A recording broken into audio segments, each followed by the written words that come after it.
Amen. Salamat po sa mga awiting yan. Ngayon po umaga, tayo po ay pinagpala ng Diyos. Amen.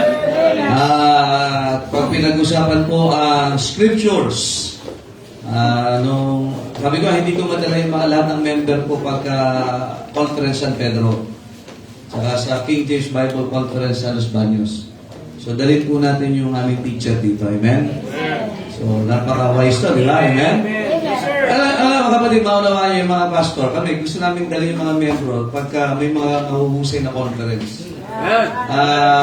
Ilan lang ako pinupuntahan natin.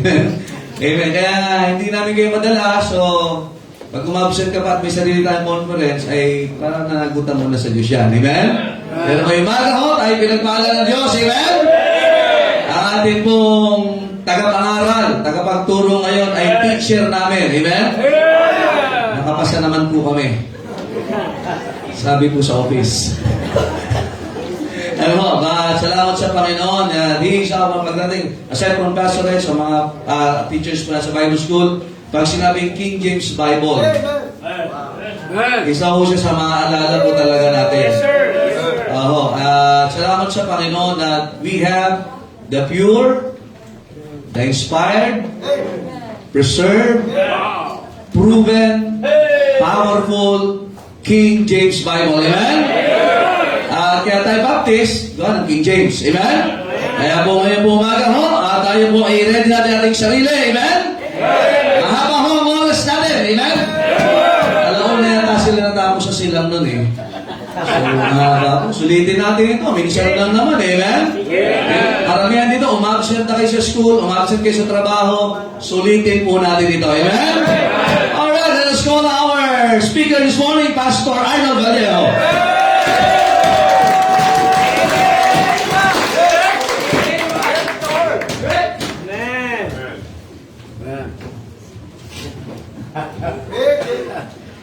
Sa kanila na lang ako magsasalita, huwag na lang kayo. Lagi na lang tayo nagkakita. Ano po mga miyembro dito? Pwede yung hindi pa nakakadalo daw. Sabi ni Pastor, kung mga hindi daw nakakadalo ng mga conference natin doon, pwede bang makikita yun? Pwede tayo Naman, so lahat kayo dumadalo lagi. Pag naririnig nyo na ako, siya, tapos na! Ano pa ba sasabihin ko sa inyo? Sige, i-review na lang tayo. Mahaba-haba ko ito. Gusto ko ito. Sa totoo lang, noong paturo sa akin ito, 2 semestre. Wow! 2 semestre. Maliban pa sa history of the King James Bible, meron pang Bible history. Okay ba yun? Okay ba? Yung history of the King James Bible, yung istorya nito. So, kailan yun? From 1611. Pero hindi lang yun. Bago yan maging 1611, istorya niya, it goes back doon pa sa panahon ni Moses and even before Moses. Mula pa sa langit. Yun ang pinag-umpisahan niya. It is settled in heaven. Hanggang sa nag-usap sila ang Panginoon, ano kayong ligwahe sa langit? Nung nag-uusap ang anghel, tapos nung nag-isip sino nga yan? Siya ba nag-isip na I will be like that? Si Lucy. Si Lucy. Okay, Lucifer ang pangalan niya kasi Lucius Machinal. Pero naging madilim siya nung nag-isip siya, I will be like the Most High God. Paano niya kaya sinabi yun at narinig ng Diyos? Magagulo, parang ibig. Ano kaya yung language yun, no? Pagkatapos mag-create na ng Panginoon ng tao, sa Edenic language, yung tawag lang ng mga linguist dyan, Edenic language. That's proto something. Ha? No. It's a language in itself. Yung lengguwahe, kasi hindi naman kakaagad Hebrew. Diba yung sinasabi kasi nila na pag ang inspired lang daw ay yung Hebrew. Yan lang daw yung inspired. So, ibig sabihin, pag mula noong hindi pa nakararating ang Hebrew, wala pa siyang salita ng Diyos magmula kay Adan hanggang pagdating kay Abraham. That's good. Ano? Wala siyang salita ng Diyos. Pagka nung nandun na sila sa Tower of Babel, noong pinaghiwa-hiwalay sila ng Panginoon, magmula doon from Noah down to Abraham, wala pa salita ng Diyos pala. Pagkatapos nag-iba-iba pa sila ng lengguwahe, ilan man lengguwahe noong pinag-regroup ng Panginoon, hindi niya kinonfuse. The word is confounded. Pag sinabing confound, kasi akala nila, God is not a God of confusion. But why did He confuse the people in the Tower of Babel? Hindi naman kinonfuse ng Panginoon yun. Niregroup lang niya yun, kinonfound. Kasi nga, titigas ng mga ulo. O, kayo lang magkakaintindihan, kayo lang dito, kayo lang, Ilocano, ayan na. Ayan, Tagalog lang. Sige, igurot lang dito, kung wala naman tang. Kaawatan yung tira. Ang kaawatan mo lang, ayan, Ilocano kang igurot. Ay, katsala!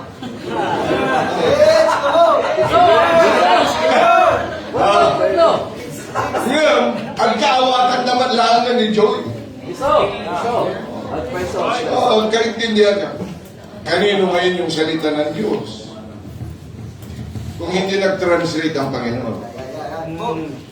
Kasi sasabihin nila, kasi ang King James naman, translated. So, hindi siya, may double inspiration daw. So, nag-i-invento na. Magaling talaga mga inventor na yan ng mga salita. Ang double inspiration ang nalalaman. Ang lingwahe, from the very start, kung tama yung pagkakatranslate, it's still the same. Hindi po pwedeng magkaiba. Maliban lang, chismoso ka. Diba? Oo. Kasi, tinanggalan mo ng kama. Naglagay ka ng tapos nung pagkasabi pa, iba pa yung pagkasabi mo. Nung sinabi lang naman hindi, pero ginagawa mo na, hindi! O, hindi. Iba talaga. O kaya kung naging asimo ka, yung mga ganung mga klase, nilalagyan mo ng iyong sarili. So, mahaba talaga yun, mga saan ba tayo mag-uumpisa yan? Sa langit?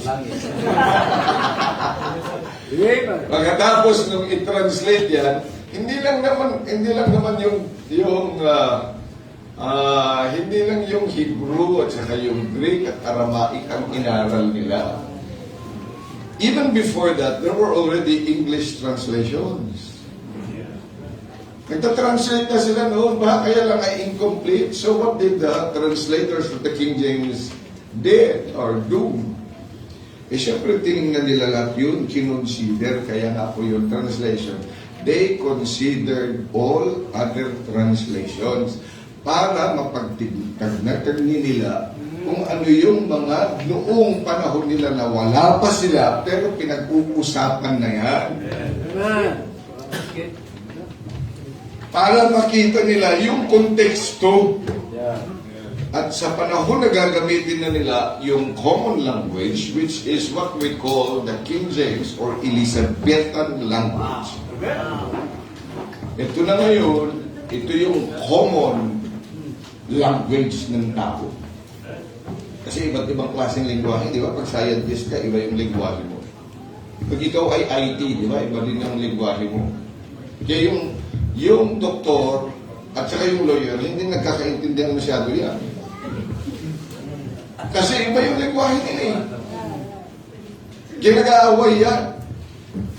Pagkatapos yung lawyer, at saka yung akala mo lawyer, pero hindi naman lawyer, parang kongreso lang ba? Kongreso lang. Pagkatapos ay yung gagawa daw ng batas, eh hindi naman pala niya alam yung batas. Ay, nakakagulo talaga.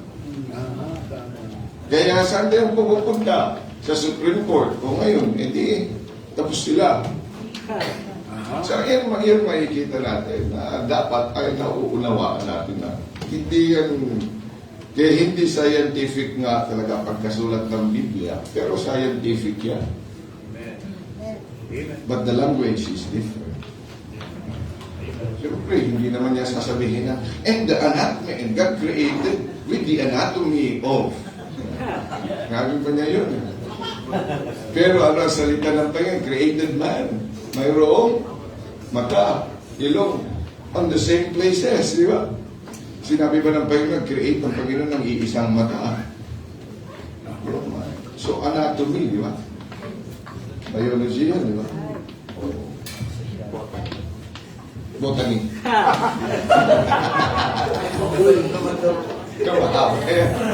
Tapos, meron pa yung Bible history. Babaybayin mo yung istorya ng sangkatauhan through the Bible. Yan, isa-isahin mo yan. From Genesis. Isa-isa. Kaya nga history book ito eh. Kaya yung mga hindi marunong magbasa, ayaw nyo ng history, hindi talaga magugustuhan ng Biblia. Kasi hindi kayo makarelate. Gusto nga ng kanta kanina eh. Talaga bang gamit mo ng decision? Yung salita ng Diyos. Eh bakit kayo nandito? Sabi ng Panginoon, huwag kayong a-absent sa klase nyo. Anong nakalagay doon sa obey them that have? Oh. Ay bakit kayo nag-decide? Saan yung decision nyo? Saan yung ginuha?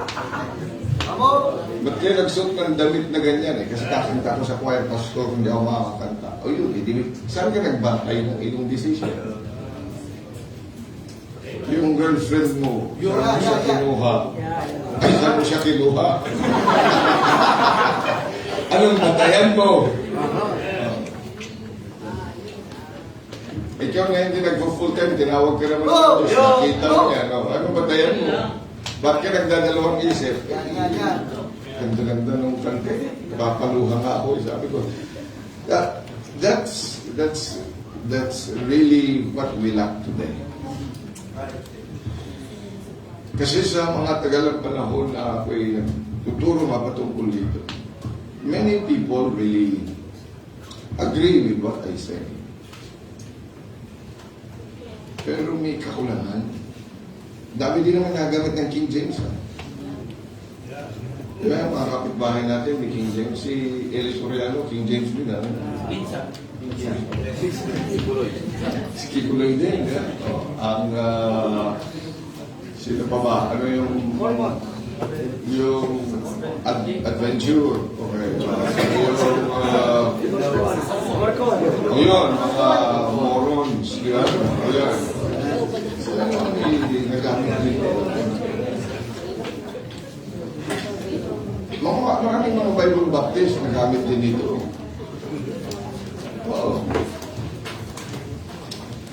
But I think there is something that is lacking and I hope that we can get it this morning. Maikli lang po. 30 minutes. Yep. And introduction. Introduction. Hindi pa ako nag-umpisa ha. Inurasan niyo na. Inurasan mo dito. Yeah, nauna nga. Sabi, sigurado, baka yung iba eh. Tawagin mga spiritual naman tayo ngayon. Maraming salamat sa mga spiritual. Yung mga spiritual ay tumalo na.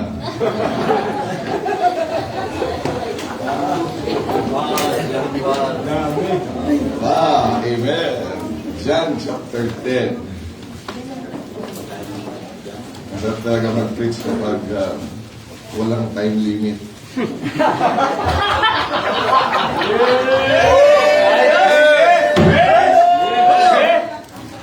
Pusog ba kayo?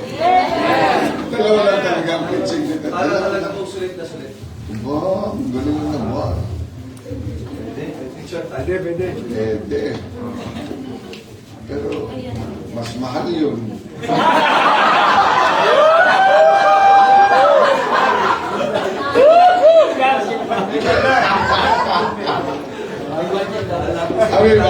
May budget naman. Kasi may time limit na. May time limit na. May time limit na. Mahal pala eh. Minimetrohan ako ngayon. Oo, kasi kung prepare ko po ito mga kapatid, naisip ko, sino ba pagsasalitaan ko? Tama. Kung mga pasto pagsasalitaan ko, po pwede yung theological manner. Pero mga miyembro, hindi naman mga Bible students to. So the theology must be translated. Biro mo, may translation pa akong gagamitin. Mas mahal na naman yun. Oo, pagkatapos, the translation from theological foundation. From theology. Yeah. The language of the theologians must be able to accrue to the minds of the people. So you see, there is another part of the translation. Another 20%. And then, yes, we only do not have to be doctrinally right. We ought also to be theologically sound. And that we should be able to rightly divide the word of truth so that we can be able to dispense this on a different timeline. Because we are living in another dispensation. Kaya pawisan na sa Australian. Kaya pawisan na. Patay na yung aircon.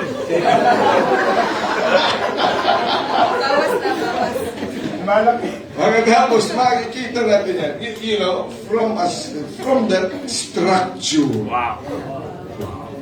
from that framework, ay, mahaba talaga ito.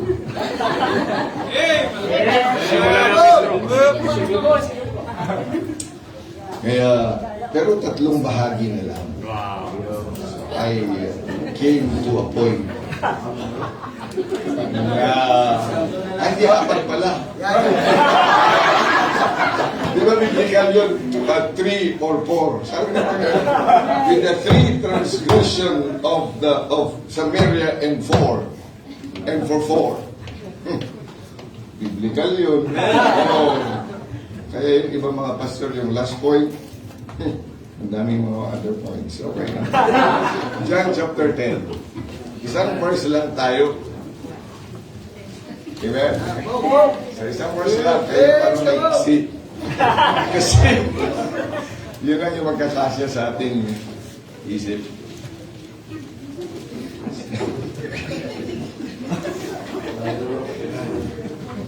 Siyempre, gusto lang pag-usapan natin from Genesis to Revelation and from history and then to the future. Wow!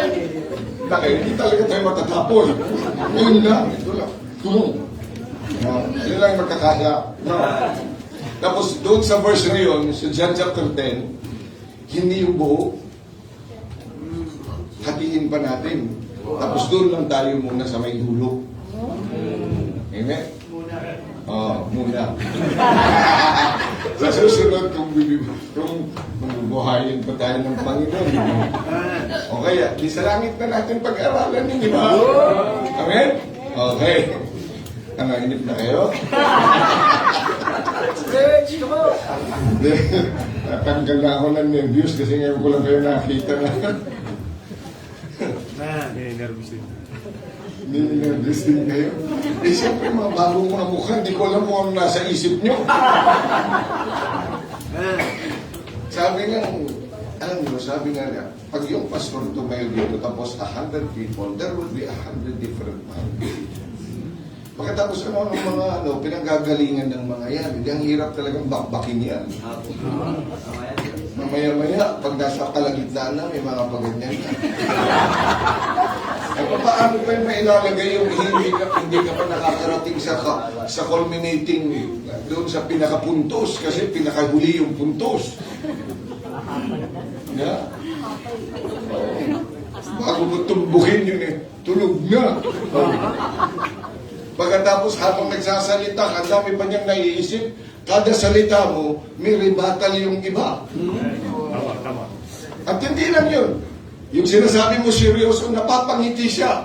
Bakit? Kasi minaalala siya na narinig niya sinabi itong ganito. Tingnan niyo yung trabaho ng pastor. Times 3 na yun. Okay. May budget. Okay, verse number 35. Kasi hindi ko pa magagawa ng context to eh. Pag ginawa mo pa ng context yan, medyo mahaba-habang pag-uusap yan. No? Okay, verse number 35. If he called them gods, unto whom the word of God came, and the scripture cannot be broken. Kasi ang daming bakit tinawag tayo ng Diyos ng Panginoon? Ay, yun, another session yun, ha? Huwag ka na doon. Please lang, huwag mo na doon, ha? Saan tayo? Sabi ng Panginoon, kasi inassign sa akin, scripture, kung bihira, scripture, ang haba-haba talaga yung word na scripture. Eh, sabi ng Panginoon, doon na lang tayo sa sinabi muna ng Panginoon. Ano sabi ng Panginoon diyan? The scripture cannot be broken. The scripture. Dito, singular lang. Pagkagawa ng Panginoon. Mababasa mo rin sa salita ng Diyos, there are scriptures. Pero dito ay singular. At napakagandang isipin kung saan pinanggagalingan ng Panginoon. At ano ba yung kanyang nais na iparating sa atin. Okay, so atin pong pag-usapan that the scripture cannot be broken. Kasi lang Diyos, pagpalain mo po inyong salita. I ask Holy Spirit to help me out. Para nga po mag-dish out ang naisin mo, intindihan po natin. At hindi lang po madagdagan ang kaalaman, kundi higit sa lahat, that we may know how to treat the scripture that you have given us. Kagaya ng treatment mo nung ikaw po ay nandito. From heaven, and then when you came down and spoke the same holy words, at ngayon, ay sabi mo, the scripture cannot be broken. We are humbled. Kasi alam po namin ang aming isip, ang aming puso, ang aming pong buhay ay madumi. Not worthy to even listen to a holy word. Much less with your holy voice. And even just to take a glimpse by reading the written holy word. At kahit nga po pag-usapan namin, Panginoon, we feel so humbled. Sapagkat ang mga salitang ito, they are from heaven. They are holy, but we are unholy beings. Kaya po tulungan nyo, Panginoon, bawat isa sa amin, that we may be able to revere your word as you have magnified your word above even your name.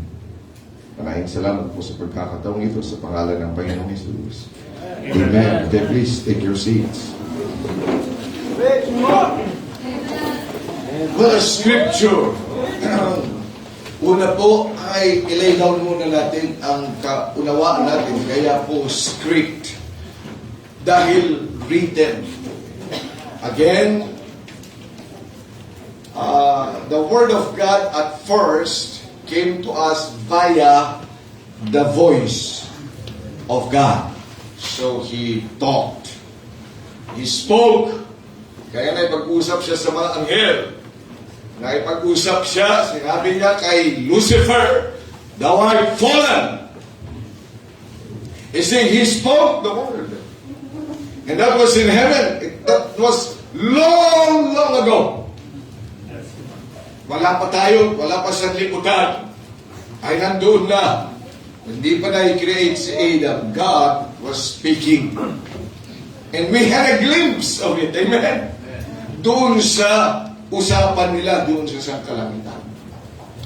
And you see, that's a spoken word. When he spoke with Adam, he came every time he spoke. Nag-conference pa nga, ang triune God, let us make man in our own image.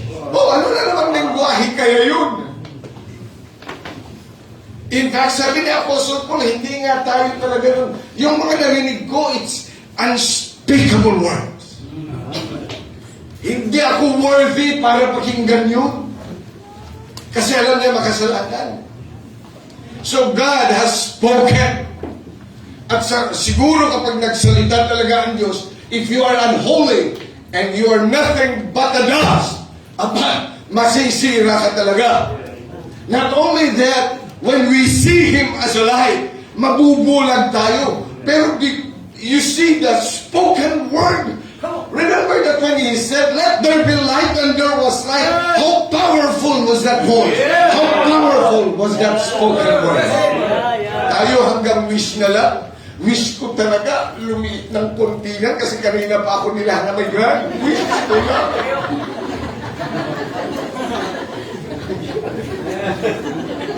Sa ulo yun eh. Sa inyo na lang. Okay. Wish ko lang, di ba? Wish ko lang lumaki yung aming simbahan. Oh, I hope let there be big building here. So, sana nun. Pero ang Panginoon, ang sabi niya, let there be light. Hindi ba, the spoken word was so powerful. Tapos ngayon, tayo din, nagre-recite, nagsasalita niyan. Sino ba tayo para magsalita ng Holy Word of God? Hirap yata nun. But many people do not understand the gravity of the spoken word. Nung nag-create siya ng tao, hindi naman yan sabi, let there be Pastor Ryan. Hindi naman niya sinabi. He even used his arm. Amen? Para anyuan tayo. At kung iisipin mo, na yung mga kamay na yan na nagforma sa atin, yun din yung kamay na ipinako ng tao.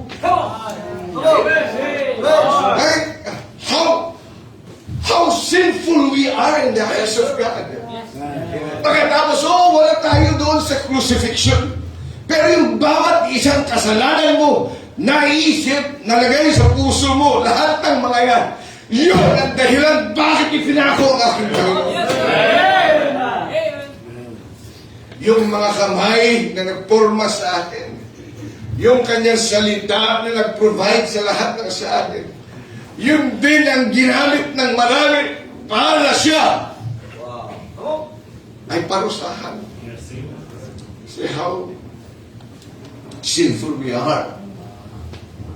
Pero I believe it on my heart that God really wants to deal with us personally. Amen. Amen. So you no longer speak the word, kaya ho, doon sa mga salitang yan, from his, kaya nga, siya ay gumamit ng mga propeta. Amen? Amen. So he spoke using the prophets, still spoken. He would speak through the animals, still spoken. He would speak to them through dreams.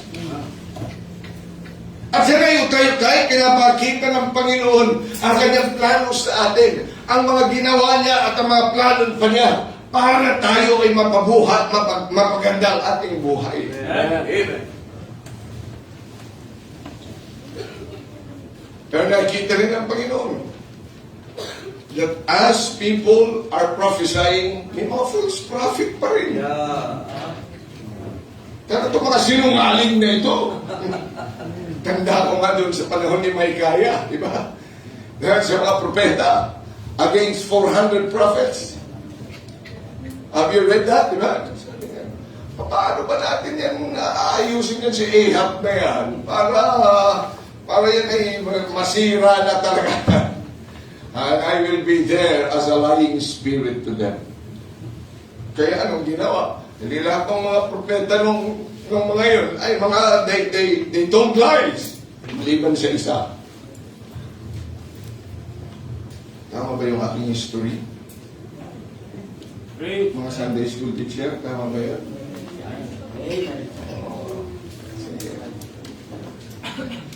Yan may kita natin bilang mga anak ng Diyos na the Word of God, kaya minabuti niya siya na magsulat. Kaya na Scripture. Kaya sino mga kasal na dito? No? May kontrata kayo, no? Kaya ba? Di ba, may pinirmahan kayong kontrata. Expired.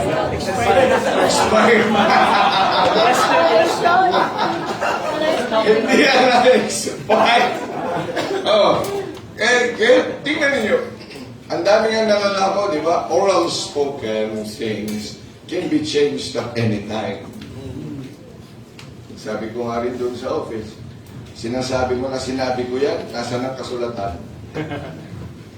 I can deny what you have heard. Eh dapat, pirma ako dyan na yan ay dinesisyonan ko. Pag hindi, ikaw nag-desisyon yan. Kaya pag binago ko yan, bear the consequence. Dapat may kasulatan. Pakita mo sa akin na yan ay inaprubahan ko. Eh sinabi po ninyo, anong sinabi? Kailangan mayroong kasulatan. Kailangan may scripture. Kasi hindi yan talaga dapat ang scripture. Hindi mababalik. Dumaan man yan sa lahat ng mga henerasyon. The scripture cannot be broken. Kaya pinasulat ng Panginoon siya mismo. In the Old Testament, He wrote the law. And then He let Moses and the other men write down His word. Kaya script, kaya ako maganda yung salitang scripture. Ibig sabihin, yan ay kasulatan na yan dapat ang ating mga sinusunod. Hindi ba sa mga pinanonood natin? May script lagi. Kaya nga may best script writer. Kasi bawat sa script writer talaga, ay meron niyang, sila pa maglalagay kung anong uring oras o kaya anong uring lighting, lahat na yan. Dapat sundin mo yun. Tapos pati lahat ng mga salita, hindi po pwedeng mag-adlib. Dahil pag nag-a-adlib ka niyan, ang nangyayari, nababago yung istorya pagdating sa dulo. Ayaw nila yan. Kaya nga maraming take 2, take 3, take 4. Dapat yun pa rin salita na yan. Pati yung emosyon, dapat i-perfecto mo. Kaya pinapractice yan ng mga artista, di ba? Sabihin mo na okay, na masayang masaya. Sabihin mo na okay, pero talagang masama ang loob mo. Sino mga artistahin dito?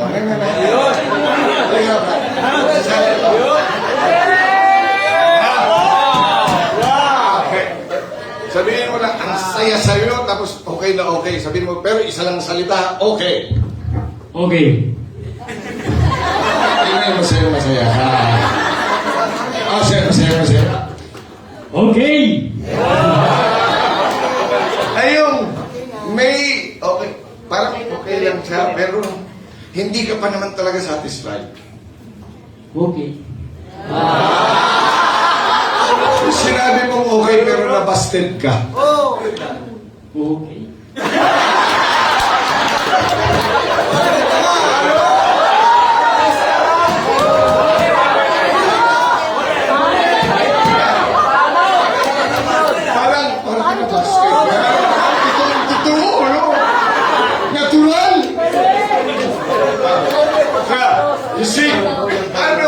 Kung bakit yan, ay, kung nasa nanas mo, no? Yan talaga yung scripture. Kaya sabi ng Panginoon, hindi ko pwede yung bali. Kasi ang mga yan ay perfecto. I have written that. In fact, that is a revelation of myself. Kaya po ang scripture, all things that we read is a revelation of God Himself. So yung mga dapat natin talagang malaman patungkol sa Kanya, when we open and approach the scripture, dapat talaga makikilala mo kung sino ang Panginoon. Kaya yung salita ng Diyos, the scripture that we have, is the mind of God. It is the will of God. It is the plan of God. In fact, it is Him. That's right. Yan yung revelation of God. Kaya kung ikaw ay gumagamit talaga ng salita ng Diyos, pagkatapos ay dahil nagpapagaling ka lang, I think you are going the wrong direction. It must draw you closer to your God.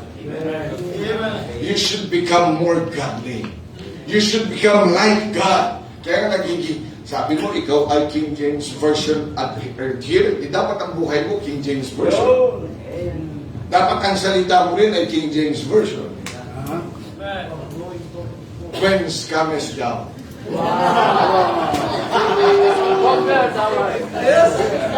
Where art thou, Levi?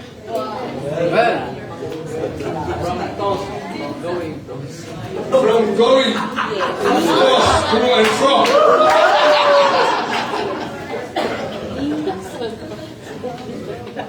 You see, it's a revelation of God. And if it is a revelation of God, it is perfect. Amen. Kaya sabi din ang salita ng Diyos sa 1 Corinthians chapter 13, verse number 10, when that which is perfect is come, then that which is in part shall be done away. Yan ang scripture. Kaya pinasulat ng Diyos kasi nga perfect na siya. There would be no more addition or subtraction.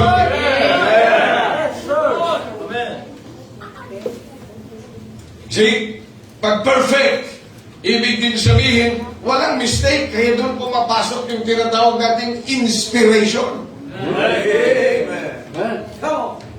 Kapag yung scripture ay hindi inspired, hindi mali. Theologically speaking, Sige. if the scripture is not inspired, then it did not come from the very mouth of the Lord. Therefore, if it did not come from the very mouth of the Lord, then it came from other sources, and that source, therefore, is mistaken. Sasabihin ng mga pastor na hindi inspired. Ay di wala talaga tayong perfect Word of God. Where is it? Kailangan ko bang pumunta kay Hebrew, at saka kay Aramaic, at saka kay Grego, para lang makaintindi? Kaya nag-aral pa sila ng Greek. Eh, samantala ang sabi ng Panginoon ang kanyang salita para sa lahat. Kung para sa lahat, eh bakit lang yung mga Greek-speaking at saka yung mga Hebrew knowledgeable person, mga theologians, sila na nakakalam, ang dapat na translation dito ay ganito kasi ayon sa Hebrew, ang salitang ito ay Yahweh. Kaya yan po, ganito, ganyan, ganyan. O, ikaw naman, tayo naman. Kasi wala tayong alam na Hebrew. Kulang alam ang Hebrew. Kape. O, Aramaic kaya, Aramaic. May alam kang Aramaic? Hindi, ara. Oh, Greek kaya, Greek. Yogurt.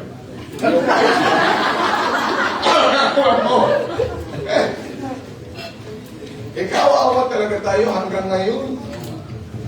Kasi wala naman pala tayong inspired.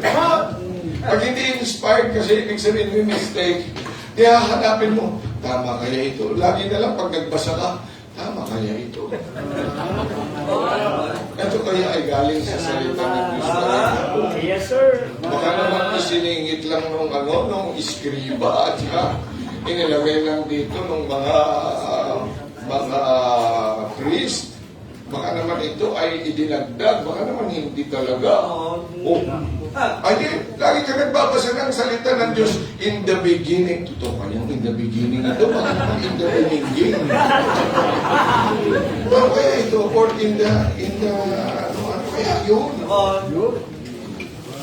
Kasi hahanapin mo ba, you become a judge of the Word of God, of the Scripture, samantalang ikaw, dapat ay sinulat na ng perfect author na. Pagkatapos andun ka at magsasabi na, hindi, dapat ganito yan. Mali yan, Diyos, mali yan, Panginoon. I think this is what you meant. Ako? I think this is what you meant.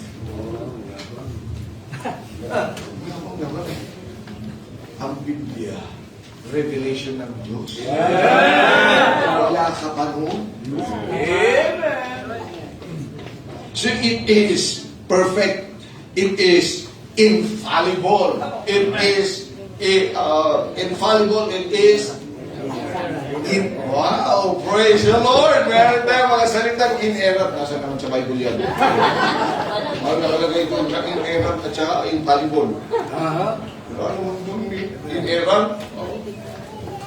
Ay narinig mo sa theological classes. Wow! Oh, biro mo na. Meron na tayo. Ano nga? Ang pag sinabi natin perfect, it is inspired. Inspired muna. Inspired. Dahil inspired, ang ibig sabihin,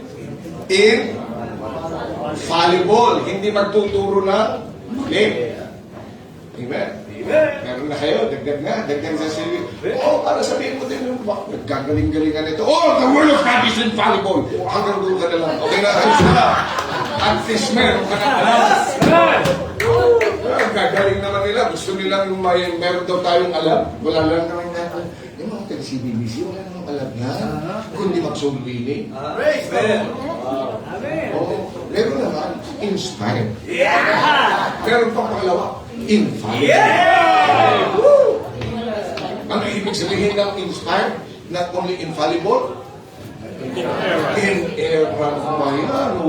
Nagdagan natin, confluent.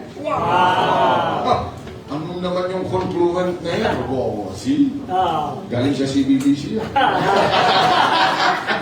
Confluent. Siyempre, yung dalawang agent. Kaya nga ho, nandun lagi ang guide ng Panginoon, hindi siya umalis. Kaya confluent, siya talaga kasi yung pasimulo ng lahat ng mga bagay na yan. Kaya nung isinulat na yan, He was always there. Kaya perfect, kaya wala ka talagang makikita. And it's also complete. Kaya nga sabi ng Isaiah, hindi niya makakailangan ng kapartner. Oo. Kaya okay lang kung nabastard ka, bro. Hindi mo kailangan daw ng kapartner. Ay, hindi. Ang lalaki kailangan ng kapartner. Pero yung salita ng Diyos, hindi niya kailangan ng nobena. Hindi niya kailangan ng Book of Mormon, siyang pasugo. Hindi yan kailangan para maintindihan mo yung turing bantayan. Para maintindihan mo ang salita ng Diyos, kaya may turing bantayan. O kaya yung iba't ibang mga libro, para daw maintindihan mo yung daily bread. Kasi hindi ko alam, nag-daily bread pa kayo ngayon. Dapat ang daily bread mo, ito. Paano ko maintindihan, Pastor, kasi English? Nakakaintindi ko nga ng Superman eh. Maintindihan mo rin yan dahil meron kang banal na spirito. Sino ba kasi nagsulat yan? E di ang Diyos. If you're saved, are you saved? Di ilan lang yung saved. Are you saved? Kailangan ko mag-preach dito ng salvation. Nag-aaral tayo ng salita ng Diyos, pagkatapos ang save naman. Ay kahit kailan, kahit aralin natin, ang dami mo nang alam. Alam mo na yung inerrant inspiration, confluent inspiration. Ano bang mga inspiration ang alam mo? Pagkatapos ay, are you saying? Yun lang. Ikaw, awa. Ang dami mong alam pupunta sa impyerno. So if you're saved, say amen. So it is complete. Wala, hindi na kailangan pa ng iba pa. It is also immutable. Wow. Pero nasa salita ng Diyos yan. Nasa improves. Pag sinabing immutable, it's permanent. Kaya if it is permanent in heaven, ay dapat yung galing sa langit, permanent din. Pareho din ngayon. Kung may pagkakaiba yung dalawa, ay hindi tayo nagkakaintindihan ng Diyos. Pagdating natin sa langit, hindi natin maintindihan. Yes, this is the language of heaven. Kaya ho, immutable. It is permanent. Hindi yan po pwede. Kaya yan din ang sinasabi. Salita, preserved. The word is preserved. The preserved word of God. Ibig sabihin, hindi talaga, that cannot be broken. It's the same in heaven. It is permanent in heaven. It must be permanent today. Yes, sir. And it must be our authority. Yan, ibig sabihin kaya scripture. Kaya balik-balikan mo yan. Kaya di ba pag yan, pinag-uusapan sa mga korte, ano ba talaga kasi ang sinabi ng ating batas? Kung talaga bang sumusunod tayo sa batas?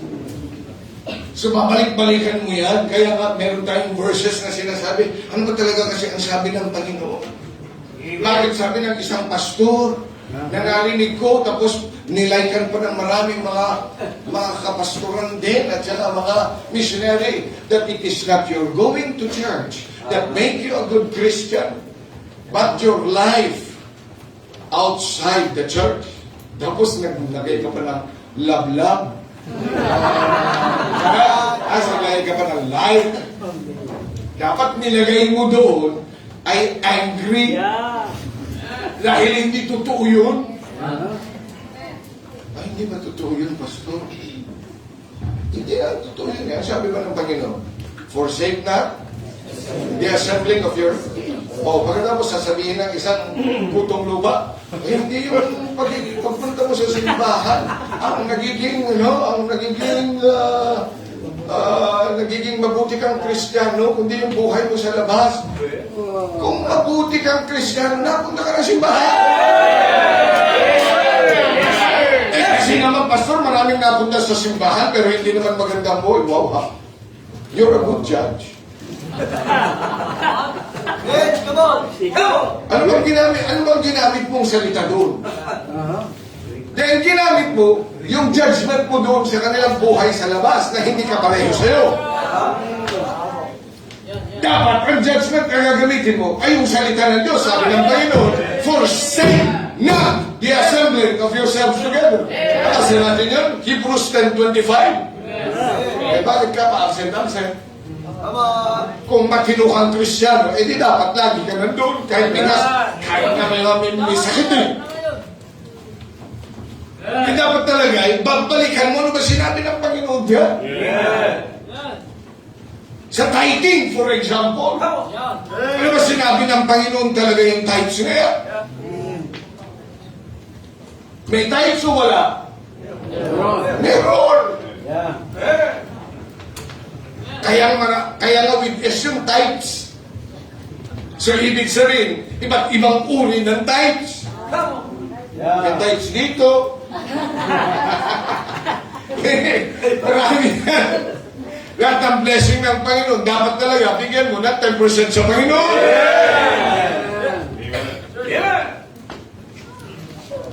Bilang mga anak ng Diyos, dapat meron ka talaga. That's your authority.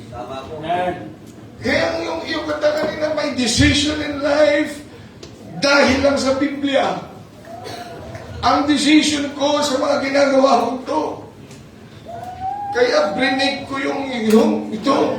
Diba? Taga rito ba na-break sa'yo? Kaya brinake kasi sabi ng Panginoon. Kaya dapat yung nag-break sa kanya, Pakasaya ka. Anong grade mo na ba? Grade 12 pa lang naman pala eh. Pumapasa ka naman. Kapit lang ka naman. Hindi kita kilala. Pasensya ka na kasi ikaw artista dito. Gagawin na lang kitang example, okay lang? Huwag ka magagalit sa akin ha. Huwag ka magpatuloy na sana, hindi na.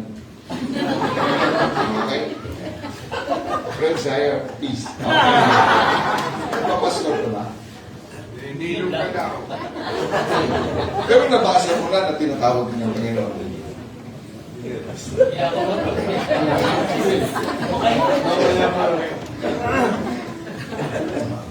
Pero alam niyo, kapag tayo ay magdi-decide talaga magdi-decide tayo bagay sa salita ng Diyos. That's right. Everything that we do, kung talagang naniniwala ka na authority mo ang Biblia, eh di dyan ka. Sa salvation nga, no? Di ba? Dami-daming mga idea tungkol sa salvation. Maliligtas ka, nagdagdag pa si Soriano, di ba? Ang dami ng mga idinagdag. Yung iglesia, nagdagdag ng simbahan. Yung mga Pentecostal, anong dinagdag? Maliban sa baptism, speaking in tongues. Yung mga dinadagdag nila. Pero nakikita natin, sabi ng Panginoon, sabi ng Philippian jailer, what must I do to be saved? Believe in the Lord Jesus Christ, and thou shalt be saved. And there are many other verses that tell us that only Jesus is the only way. I have come that you might have life, and that you might have it more abundantly. Kaya bakit ka nagdadalawang isip pa tayo? Eh, kayo na ng palataya naman. Kasi nakikinig tayo sa iba. Tingnan mo sa salita ng Diyos at yun ang iyong panaligan. Yun ang embrace mo. Mabasa ko, John 1:12. But as many as received Him, to them gave Him power to become the Son of God. Even to them that believe on His name. Pagkatapos meron isang Kristiyano, matanda na sa akin. Bago ako, tinanong ko, talaga, patunayan mo man na anak ka ng Diyos. Medyo, ano? Tinanong ko lang sa kanya, anong gusto mo bang patunay? Ano ang patunay ang gusto mo? How will I prove it? Ano gusto mong pampapatunay? O nung isip din siya, ay hindi niya alam. Ano nga ba ang patunay? Para mapatunayan ko sa iyo na anak ako ng Diyos. Pero may patunay ako. May record ako. Ayan, John 1:12. As many as received to them, gave Him power to. Sinabi pa ng Diyos yan, naniniwala kang Biblia, salita ng Diyos. O sabi niya, sino mang tumanggap ay maging anak ng Diyos. O hindi, sino man na yun, hindi lagay ko pangalan ko. But as Arnold received Him, hindi Arnold became what? Was given the power to become the child of God. Ano ba sabi ng John chapter 6? He that cometh to me, I will in no wise cast out. Oh, lumapit na ako. Nandun ka ba nung lumapit ako? April 13, 1985, lumapit ako alas 10 ng gabi. Wala ka doon. Pero lumapit ako. Alam ko ang aking Panginoon, nandyan lang siya. Nakikinig sa akin. Ano ba sabi? First John. Ano ba patunay? Gusto mo? Saan ba ako kukuha ng pagpapatunay na anak ako ng Diyos? Ako'y pupunta sa langit na ako'y pinatawad. Saan ako kukuha yan? Hindi sa salita ng Diyos. Siya kasi nagsabi, kaya maraming salamat, meron akong salita ng Diyos. Because it is a word of authority. At maraming salamat, yan po ang King James Bible. Amen. As I have said, it is the King James Bible is a perfect translation. I say that without apology. Because if these were not a perfect translation, then there is a mistake in it. Then it cannot be trusted. So nasaan yung itatrust ko? na translation. Saan? Alin? NIV? Para itatrust ko. What? Saan tayo kukuha? Saan? Good News Bible? Living Bible? Ano ba? New World Translation? Ano? Nasaan doon? Wala ka namang may pakita. But the King James Bible is a perfect translation. Because God said the scripture cannot be broken. Ibig sabihin, hindi yan matatapos. Hindi dahil sa wala doon sa Hebrew ay matatapos na ang salita ng Diyos. Yes, sir. Yes, sir. Cannot be broken. It's a perfect translation. Bakit ho? Well, technically, may pa-technical naman. It is formally translated. Ano ba ang formal translation? Hindi siya transliteration. Kung ano lang yung marinig mo, ay yun na magta-translate. Di ba? Maraming nagta-translate na kanya na. Ano daw sabi? Maganda daw. Sabi niya maputi. Maganda ba siya? Babae. Formal translation, yung sense, yung order ng word, the exact word, these were translated into the English language. Kaya formal, kaya ang hirap nilang i-translate yun. Okay, at kung gawin mo yan sa Pilipino, from English to Filipino, mahihirapan ka talaga. Yan ang aking assignment doon sa inyo, di ba?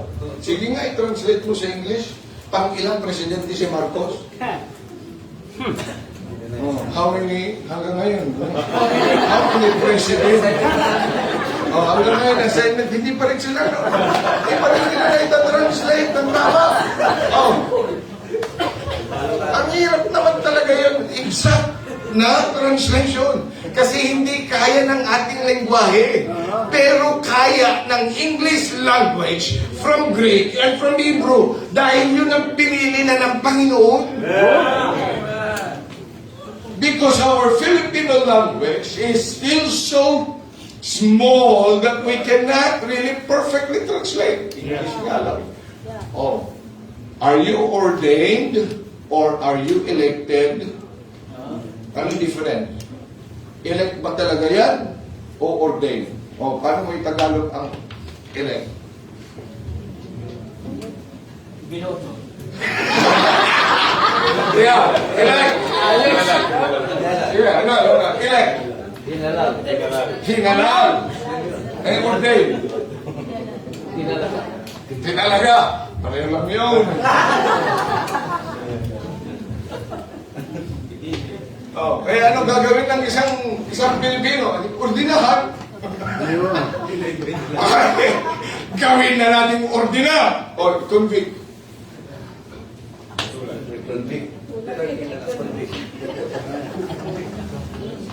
And he shall convict you with your sin and righteousness. Ano ang salitang convict?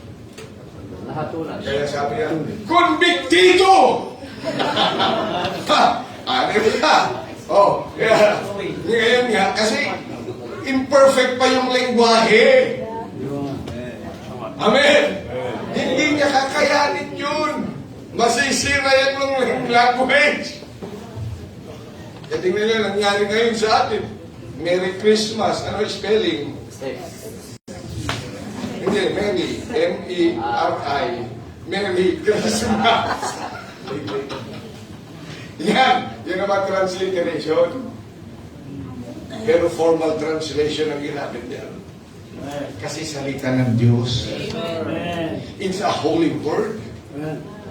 Kaya pati yung translators, alam na alam nila yung iba't ibang mga lengguwahe. Hindi ka po pwede. Pero may Ilocano ka, magta-translate ka sa Bisaya. Hindi naman ako marunong mag-Bisaya. Pagkatapos ita-translate ko daw yung ako Ilocano. Pagkatapos may Bisaya akong kasama.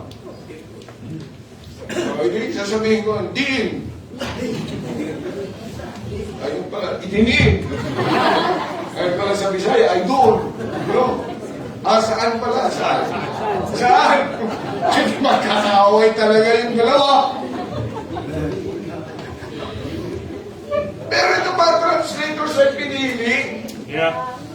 na 5 lengguwahe ang alam. Pagkatapos ito nagsasabi, alam mo, na-mistranslate ito ng mga taga-King James Bible.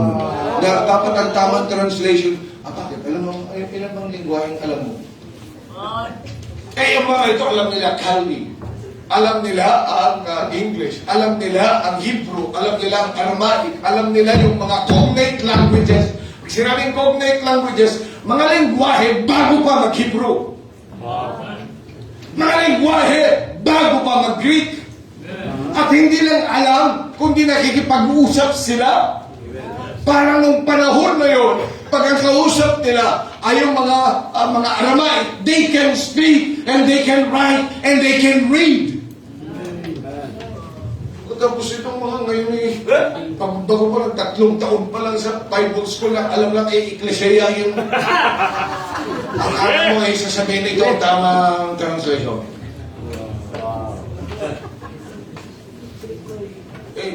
Alam lang naman yung salita, Ilocano, tsaka Igorot. Wala namang iba. Salitang kanto pang alam.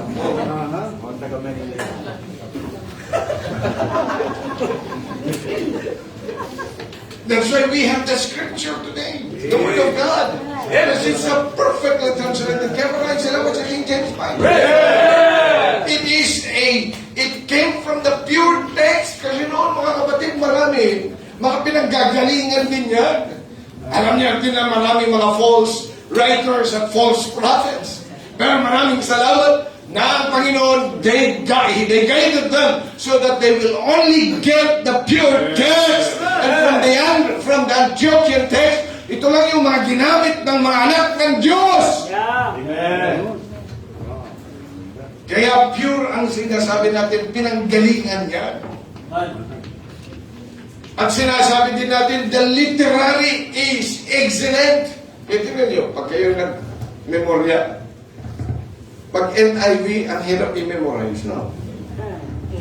Pero tingnan mo, pag King James Bible, for God so loved the world that He gave His only begotten Son. Bakit po? Kasi yan ang tinatawag natin, yung salita ng Diyos kasi ay angkop sa mga tao.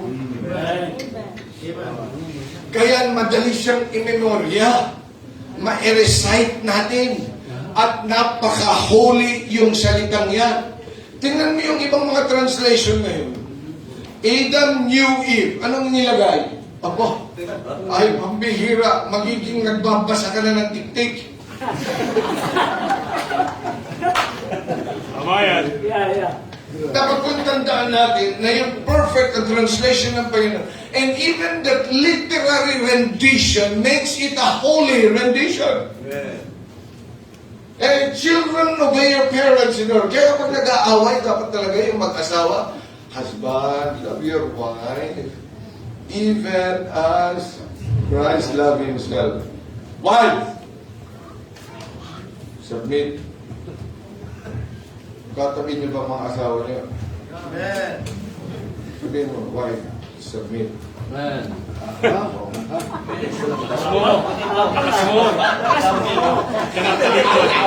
Natalikod ka eh.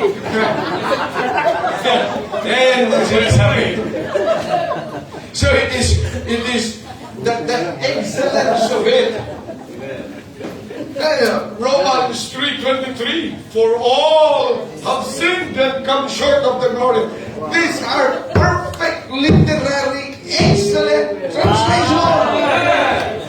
Kaya masarap yan sabihin. Kaya hindi nakakahiyang i-memorya.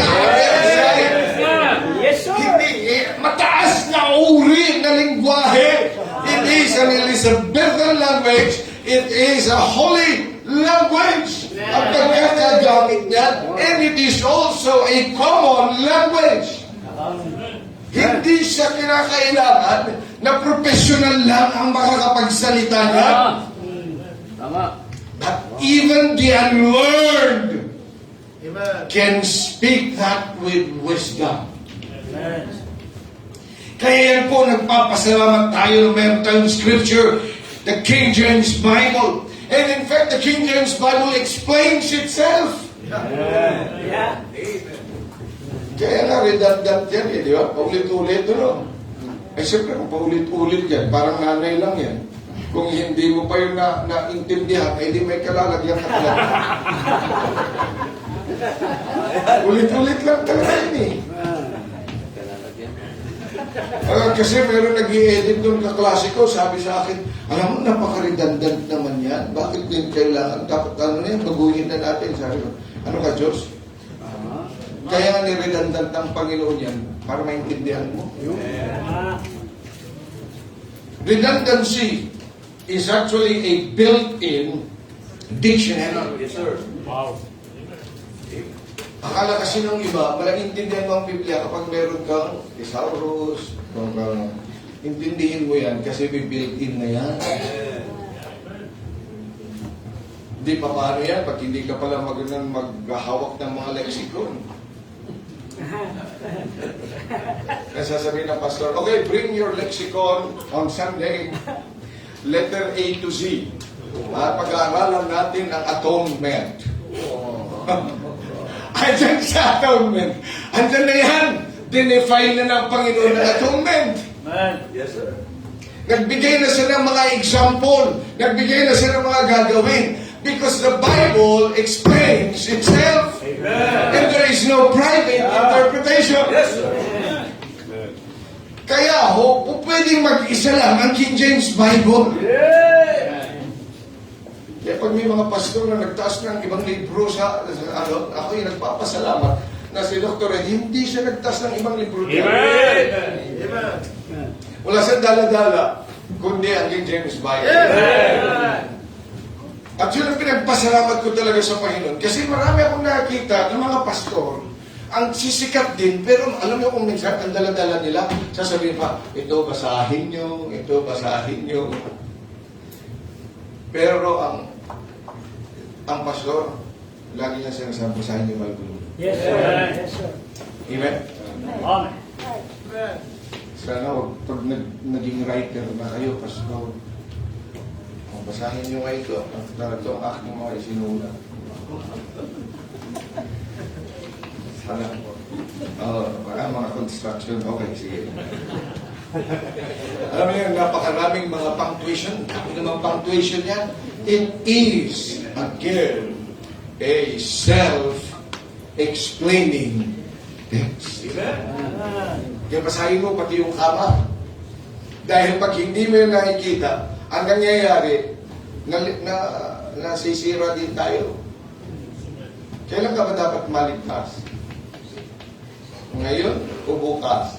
O next week? Kaya sabi natin, di ba? Kaya pag yung mga hindi nagbabasa ng Bible, di ba sabi ng mga saksi, hindi pa naman tayo ngayon maliligtas na. Ang sabi ng Panginoon doon sa tao, kasama niya doon sa krus ng Kalbaryo, sinasabi ko sa iyo ngayon, makakasama kita. I say unto you today, thou shalt be with me in paradise. Ligtas ka na ba talaga? Ay, nabasa mo yun, di ba? Kasama niya? Ano, nabasa mo, Brad? Ikaw ulit, ha? Meron na nabasa niyo? Ang sabi ng Panginoon, today, thou shalt be with me in paradise. Sinasabi ko sa iyo, today, thou shalt be with me in paradise. Ano ibig sabihin? Sinasabi ko ngayon sa iyo, thou shalt be. Ano ibig sabihin? Future. Future, di ba? Oo. Pagkatapos sasabihin mo, save ka na. Eh, mali kayo eh. Kaya mabaptist. Ano?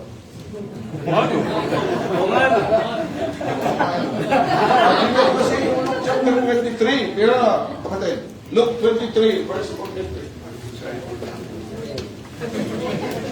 Sabi ko, yung mga baptist na mga ito, kung ano mga ito, turo! Ha? Ang sabi ng Panginoon, sinasabi ko sa iyo ngayon, makakasama kita. Hindi ko sinabi ngayon na. No? Okay. So, basahin natin. Ready? Go.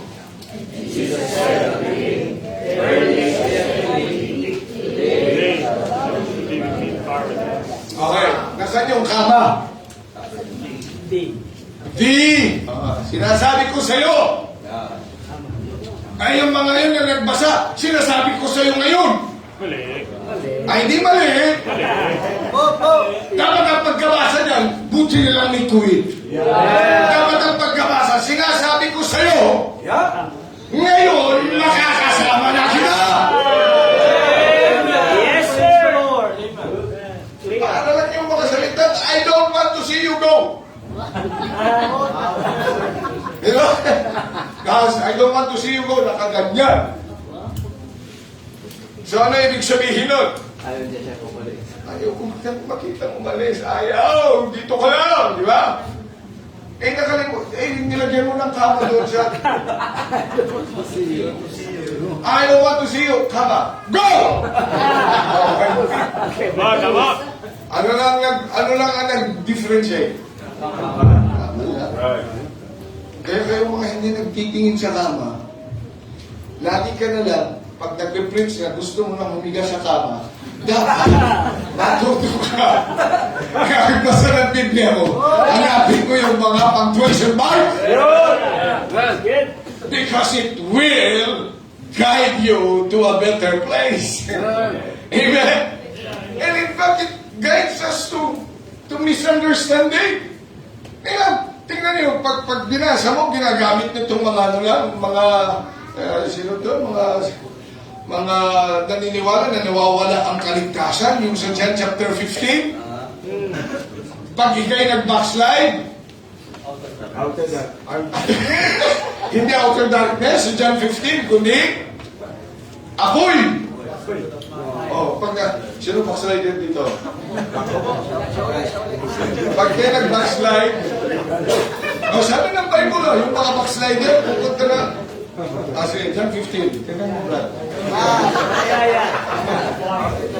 Kaya kahit ikay mabackslide, huwag kang mag-backslide, ha? Oh. Ano sabi ng John chapter 15? Verse 6, if a man abide not in me, he is cast forth as a branch, and is withered, and man gather them and cast them into the fire. Oh, Ano? pag ikaw ay karnal ngayon, wala ka, you do not abide in Christ.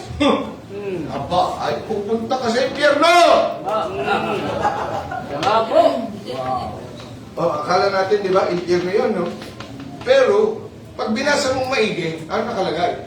Man shall gather them. Sino naglalagay ng tao sa impyerno? Angel. O tao ba? Ang nakalagay, man?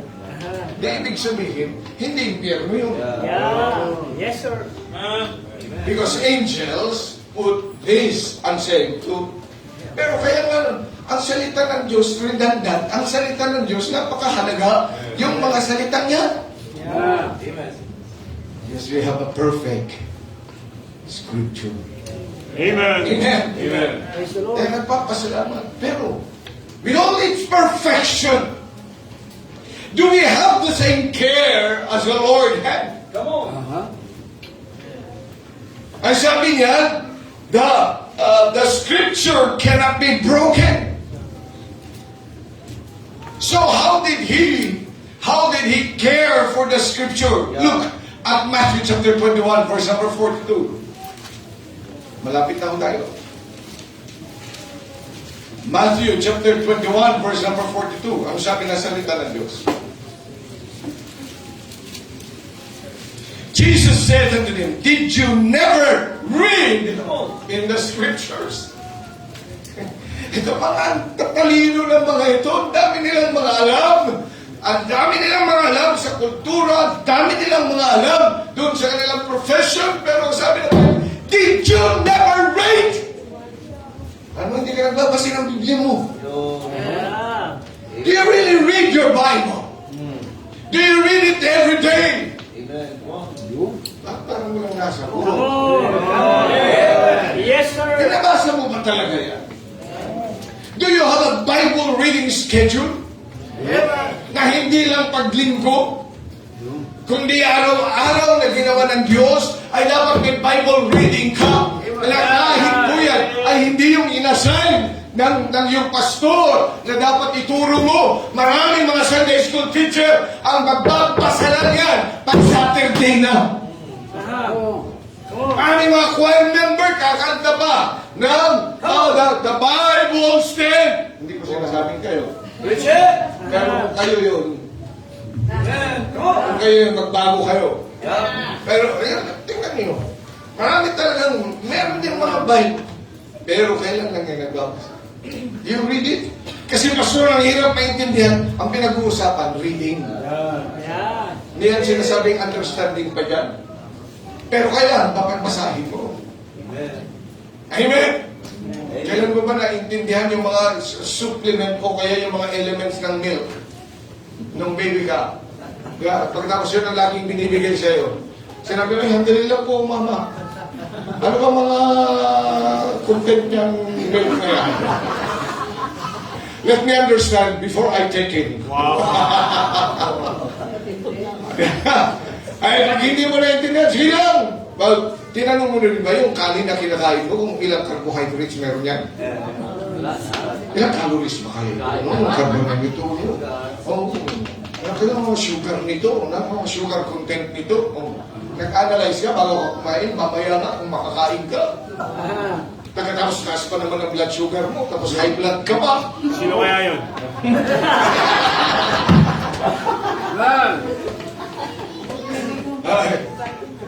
Sometimes we need not be intellectual in the eyes of the Holy God. Basta basahin mo because the Lord said, have you never read? He reads the Word of God. That's already His Word. But He reads it anyways.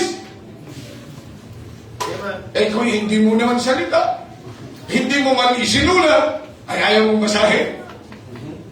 Second, ano sabi lang sa Matthew chapter 22 verse 29? How did He treat it? Jesus answered and said unto him, you do err, not knowing the Scriptures. Sure. Ano ba yung word na knowing dyan? It's an intimacy with the Word. Not only reading it, but the intimacy that you have with the Word. Parang yung kaibigan mo na masyado kang nagbibigay ng sekreto, nakikinig ng kanyang sekreto, ikaw din nag-exchange kayo ng secret. How intimate are you with the Scripture? Pag nagbabasa na ba, yun ang nagiging source mo na ng iyong prayer time with God. Pag binabasa mo ba, Panginoon, ayoko mangyari sa kanya, ayoko mangyari sa akin ito. Is that how you treat? Marami nagbabasa pero they are not so intimate with the Word. Dapat yung intimacy mo. Ganun ang Panginoon. And then number 3. Binis-bilisan na. Luke chapter 24. Gutom na kasi yung iba, hindi na makakipin. Luke chapter 24. Verse 25. Ano sabi ng salita ng Diyos? Then He said unto them, O fools and slow of heart to believe all that the prophets have spoken. Ought not Christ to have suffered these things and to enter into His glory? And beginning at Moses and all the prophets, He expounded unto them all the Scriptures. You see, the Scripture should be expounded. Kaya yan, iniisa-isa natin. Kaya yan ang pinag-uusapan natin. And we are studying the Word of God.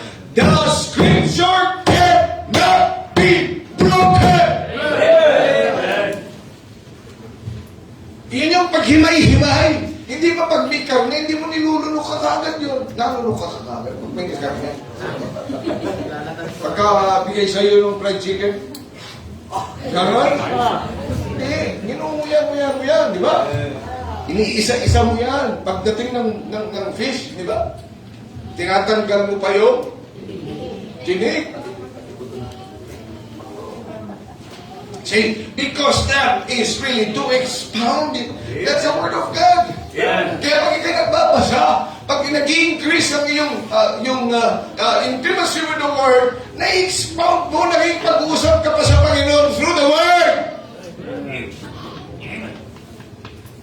That's how God, that's how our Jesus treated the very Word. Then number 4, in verses 44 to 47, still in Luke, ano sabi ng salita ng Diyos?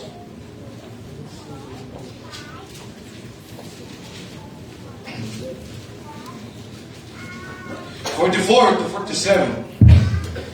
And he said unto them, These are the words which I spake unto you while I was with you, that all things must be fulfilled, which were written in the law of Moses, and in the prophets, and in the Psalms concerning me. Then opened he their understanding, that he might understand these scriptures. The illumination comes from God Himself. Sa Kanya natin hinihingi na maintindihan natin. And Christ Himself, God Himself, the Spirit Himself, opens our mind of understanding. At masasabi, yun, hindi ko nakita dati yun, Panginoon. Thank you very much. Hindi, akala ko ito lang yung ibig sabihin nun, pero meron pa pala. Na ma-apply ko pala ito. He Yes, opens sir. our Yes, sir. understanding. Amen. Kaya yung salita ng Diyos sa'yo ay hindi nagmamaliw. Kahit paulit-ulit mo pa yung minimemorya. Kahit ilang ulit mo yung pinagsasabi, Romans chapter 3 verse 23, lalo na kapag ang iyong mga bisinisyeran, hanggang sa makikita mo, wow, pambihirang salita ng Diyos! Yes, sir. Yes, sir. You are growing with your soul, winning with justified Roman road. Hindi lang in-depth, kundi larger views. And then, number 5, tingnan po ninyo, Matthew chapter 26. Or Matthew chapter 5. Matthew chapter 5, in verses 17 and 18, ang sabi ng salita ng Diyos, Think not that I am come to destroy the law or the prophets. I am come to destroy, I'm not come to destroy, but to fulfill it. Is that our desire to fulfill the very word? Ang gagawin ko, pag-aaralan namin ito, pero gagawin ko. Handa ang puso ko na gawin. Handa na ito ngayon ang sasusundan ko. Handa ako, Panginoon, na ito ngayon yung aking desisyon at ito yung ipamumuhay ko paglabas. That's how He treated it. The Word of God. And then in Luke chapter 4, as we increase our love